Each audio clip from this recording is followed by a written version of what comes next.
And can you give a quick synopsis of what the race is so you guys can get your plug Yeah, off? so it's a 10K road race. It starts and finishes at Boston Common, and it has pretty much since 1977 when the race first started. So there was not, there's a longer history here about running and distance running in particular being a men's only thing. Like you go back to the 1908, 1912 Olympics, like these reports of women not being able to run the 200 meters and falsified reports in some cases that like they were exhausted and women shouldn't be doing this type of physical activity. And then you fast forward it to the 1960s where women started to break into the marathon. Okay, fine, but they're still in a men's thing. Like in many cases, women weren't allowed to participate in an all men's distance event. It wasn't just like it was frowned upon, it was like it was common knowledge at the time. Like, oh, well, women can't run distances.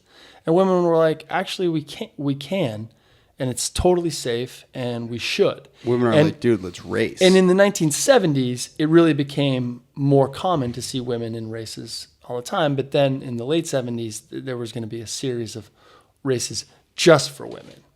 And Boston became one of those locations. There was one in New York, and the next one was in Boston. And it was a series at the time.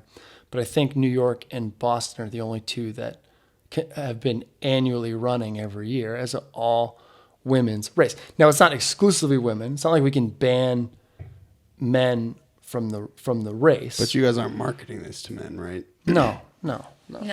I mean, definitely there, from a Reebok perspective, like our CEO encourages men to like run the race in support of, their female counterparts. And so we definitely get like Reebok men signing up for the race. And like employees.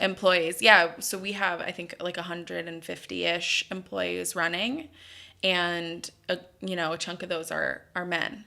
And it's definitely something that comes from Matt, our CEO. Yeah, you guys aren't trying to exclude dudes. Right, but exactly. But honestly, it's the 10K for women. Those races for women. Right. Yeah. It's fine. Yeah. Right.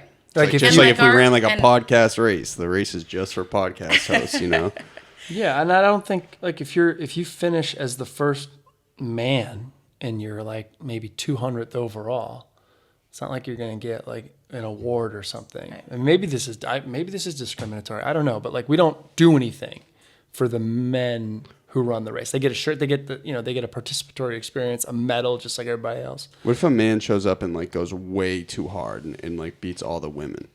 Like what would the procedure be? Well, first of all, he wouldn't beat the women that we have because we've got world-class women coming in from all around the world who are so good. I mean, we're talking Olympic, World Championships level.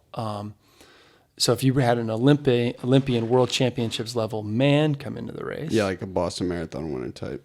let's hope that doesn't happen, right? Yeah, I don't think it would.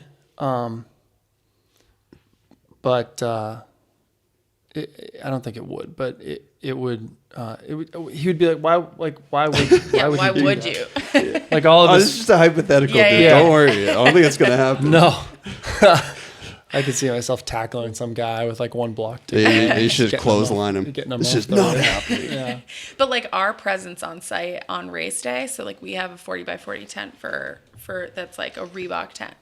And when we think about like what that presence is going to look like, we definitely think it from like, a female perspective. Like what are the women that are running the race going to be wanting to see, or what's going to resonate with them? And that's kind of what guided how we craft like what that physical presence will look like. Are we not selling any men? Like we have a retail presence, a small retail presence. The majority of the product is women's product, but are we not bringing, a sweatshirt and a pair of track pants to sell to the men who might be coming to either run or support, the people that they have running the race? There's definitely a lot of like friends and family and people who are just there to support. And so we're not, even though our presence is focused around women, it's not, excluding the male consumer.